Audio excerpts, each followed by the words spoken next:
It had nothing to do with food. It's really as much as they wanted to read, but read down and tell you it was symbolic, man. Yeah. But brother, the Lord says He's going to make it a snare. Table, yeah. The table snare. Yeah. A stumbling block and a recompense unto them. Let their eyes be darkened, that they may not see and bow down the neck always. Come on. You know, always gonna be a slave, man. I mean, I have to go to work, man. I gotta do this, man. You know, I get paid good though. You got benefits. You got benefits. You got teeth. It's a mad ass thing. You know what I mean? Glasses. I got benefits. You got glasses. Shoes, man. For Orthodox, you get $20 for the shoes. You mad ass, man. When the whole kingdom is yours. You know what I mean? Oh, man, that's True. Yeah. Backwards thinking. I said then, have they stumbled that they should fall? Yahweh forbid, but rather through this fall, salvation has come unto the Gentiles for to provoke them to jealousy. So this is another word right here, Gentile. This scripture right here, that's how you know this is made a stumbling block unto them. Because the most I trip them up with this word again, Gentiles right here. So that they think that the other nations can be saved, which they equate themselves with the Gentiles coming back. And that's twisted. And that's the foolery, because that's a New Testament scripture, and in the Old Testament, Yahweh did away with Israel. And now they think, oh, He did away with them again. Like you forget about Yahweh coming here and dying for the sins of His own and also all of Israel. That's it, I got another quick precept. This is Mark 8 and 18. It says, having eyes, see ye not, and having ears, hear ye not, and do ye not remember. And this is just going to what you guys talking about, the 2/3. They have eyes, they see not, they have ears, and hear not. And even though we're like a broken record. We're speaking the same thing and week in and week out, and they still don't remember. You know. So that's just showing you the spirit. It's not just dealing with them. Those are 2/3. And I'm sorry, brother, you know that proves that we're children of the Most High. Because I remember when my dad used to train me when I was like 6th grade. It's not until like when I hit 18 I started to get things. Right. But every day we would go out consistently to do ball handling and like shooting. And he would tell me the same thing over and over again. And then every day we would go for practice. I can't remember anything. So you know that's the spirit of like a child, you know what I mean? Yeah, it's true. No, it's very true. It's very true. Now I got another quick precept of Psalms 135 and 16. Now this is talking about idols, but you can apply this to 2/3 of Israel, seeing that they build these idols anyways. So it's ironic that they have the same characteristics. Psalms 135 and 16. They have mouths, but they speak not. Eyes have they, but they see not. And you got 2/3 of Israel that they do have a mouth, but they don't speak the truth. Now this is talking about idols, but they have the mouth and they understand like Nate, but not speaking the truth, right? And then it says, having not. But when you say idols, it can be even outside. Just Jesse Jackson, right? He's idolized. You know what I mean? And if anything, you want to have this black spokesperson. Right. If you're black and you're speaking, you're a spokesperson, you're a black spokesperson, man. You need anybody to be talking for you, right? You come to the scriptures. Yeah. You know what I'm saying? So anybody, Israel, it's like they like having people over them, and it's always the wrong people, because just when we had our first king, who was King Saul, they're envying other nations having kings over them, and people that lead them. It's also their destructions. Yeah. You know what I mean? Yeah, an idol doesn't have to be just a statue. It could be. That's right. It could be a person as well. And then verse 17, they have ears, but they hear not. Neither is there any breath in their mouths. So you know they're not speaking the truth. The breath is really the understanding of the scriptures. Right? Yeah, that was it on that. Just walking and can't breathe. It's stifling. That's right. That mask. Go ahead. I got, this is just Tobit, just going into the blindness, right? So this is Tobit chapter 6, verse 4. And it says, to whom the angel said, open the fish and take the heart and the liver and the gall and put them up safely. So the young man did as the angel commanded him. And when they had roasted the fish, they did eat it. Then they both went on their way till they drew near to Ecbatane. Then the young man said to the angel, Brother Azarias, to what use is the heart and the liver and the gall of the fish? And he said unto him, touching the heart and the liver, if a devil or an evil spirit trouble any, we must make a smoke thereof before the man or the woman, and the party shall be no more vexed. As for the gall, it is good to anoint a man that hath whiteness in his eyes, and he shall be healed. Right? So the Lord is showing him like herbs, healing herbs that come out of fish to anoint your eyes so you can see, right? So pretty much this represents the eye salve. That's what the angel gave him, which the eye salve represents this truth, the word, and the elect are going to be the ones to see that in a dark world, That's right. That's right. So it's just if you could see that, that takes great faith, because somebody come and tell you don't know what the hell a fish is, and they do that and tell you, right? And you know the property. Hey, this brother, he only eats a specific kind of fish that only eats coral. Can I say that, brother? Right? There's a reason for this. This has to do with eye salve. It goes into exactly what you're talking about. Right? They don't fool around the other stuff, but this is a special fish that is lawful. Right? If you hey, by the way, when you look at it, you don't really want to eat it. It's so beautiful, isn't it?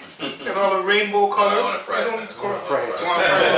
Okay. Don't tell him when he's hungry. But that's the point, man. Discernment. And when he was telling me, he told me about this. I used to eat that fish a lot, but come here, don't eat it. And then I went back and did my research and go, wow, that was on point. But that's going into that. So, it's nothing new under the sun. But this eye salve, right, that goes back to the acumen, which goes back to the scriptures of the whole thing. Because if you can't see that, you're not going to be able to see what's going on. If you don't accept it by that simple faith. That's right. Go ahead. Oh, go ahead.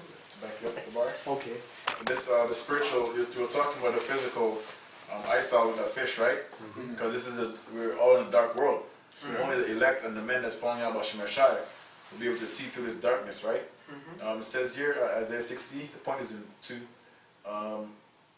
Arise, shine, for the light is come, and the glory of the Lord is risen upon thee. Right? The light is Yahweh Shai, and through his precepts, his word, knowledge, and understanding, right? We get the elect. We get to see through this wicked world, through the scriptures, right? For behold, the darkness shall cover the earth, and gross darkness the people.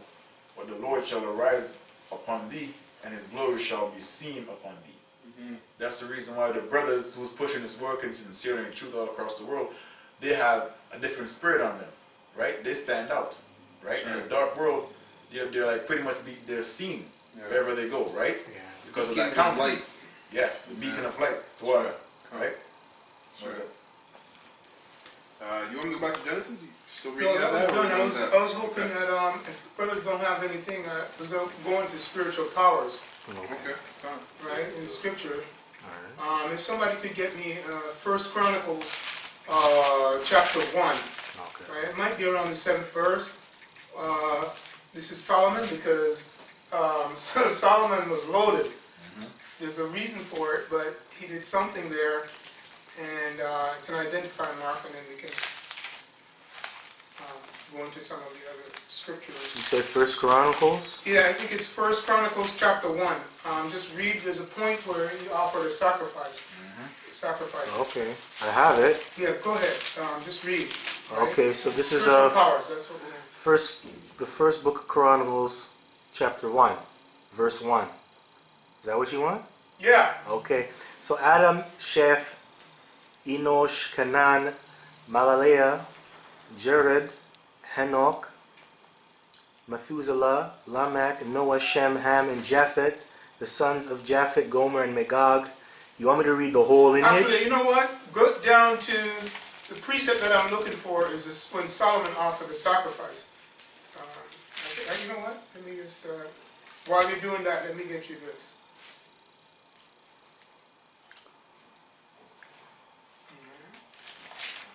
Ask you to get me this instead.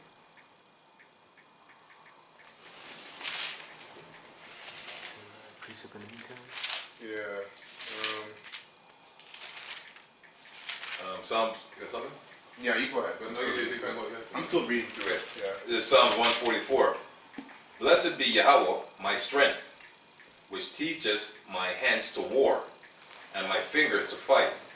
That's right. My goodness and my fortress, my high tower, and my deliverer, my shield, and he in whom I trust, with subdueth my people under me. That's King David speaking and praising Yahweh Shem Yahshai. What is Yahweh? What is man that thou takest knowledge of him, or a son of man that thou makest account of him? So when you see that thing, son of man, in the Bible, there's a thing about what the Most High said man is made of, dust. So he's always referenced the Most High to show there's a huge difference that the Most High is actually a God worthy to be worshipped. And he's a man of earth and ashes. Alright? Man is like vanity, so nothing. Is that how most people see themselves today? No. They don't. They're this proud spirit. I gotta do this and I gotta do that. And who talk to you like that? You know what I mean? Man, you're dust, man. You're nothing, man. Earth and ashes, right? And it's a king, right? A righteous king, because this man was after the Most High's heart, right? Exalted in Yahweh Shem Yahshai. You see what I'm saying? But people aren't like that today. Okay? So the brother mentions spiritual powers, right? So it actually is spiritual power to actually understand this truth, right? And want to observe it and walk in this truth, right? Power is something that strengthens you, and it's a spiritual thing. It's not carnal. It's not based on carnality. It's based on spirituality, man. Right? A man like vanity, his days are as shadow that pass away. Right? So there's a cast forth lightning and scattering them, shooting out thine arrows and destroying them. Send thine hand from above, rid me and deliver me out of the great waters, from the hand of strange children. So that's the Most High, man. See, there's a bunch of things happening in this Bible where if you read it, you don't understand. You think like, you're just speaking vain words. But the Most High actually took our king in chariots, man, and bring other places. You know what I mean? That's right. Yeah. So if you don't understand the scripture, you think, oh, you just read it and keep reading. Go, oh, I'm reading Bible tonight. I'm Bible reading. I don't know what you're reading, man. Right? This book is full of power. Mm-hmm. You know what I mean? Straight up. So go on and read it because you found what you're looking for. Yeah, I found what I was looking for. This is 1 Corinthians 15 and 34. Going to that power, it says, awake to righteousness and sin not, for some have not the knowledge of Yahweh. Ba'ashem Yahushai. And that knowledge begins with the fear, right? When you're in the world, you come into this truth, you receive the understanding of the scriptures, the correct understanding, the first thing that falls upon you is fear. Because then you're in direct vision of the contrast between you in the world and you and what the Most High calls you to be in the truth. And that's scary. Seeing what, all the wickedness, all the spirits that are out here that are on people, and the Most High is taking you out of that. That comes through the understanding of the scriptures. It says fear is the beginning of wisdom. That's right. Fear is the beginning of wisdom. Awake to righteousness and sin not, for some have not the knowledge of Yahweh, Ba'ashem Yahushai. I speak this to your shame. And that's a little bit of what you feel, right? Because it's like, well, here I am. I mean, being sincere, you're going to think that because here you are in Psalms 82 and 6, you're gods, and you die like men. That's because of sin. Because Yahshua Allah, he prince of the power. Right? So whatever place, brothers, men have come from different places in the world, coming into this truth. But for me, myself, in the world, you're I was around people that conditioned me to think low of myself, which would push you to do even more wickedness. But with that confidence, understanding that you're Yahshua Allah, and honestly, Lord willing, we're of the elect, well, even as Israel, you're gods of the Most High. So through that, I think in Baruch, it says, Baruch 4 and 25, if I'm not mistaken, knowing therefore, I think, I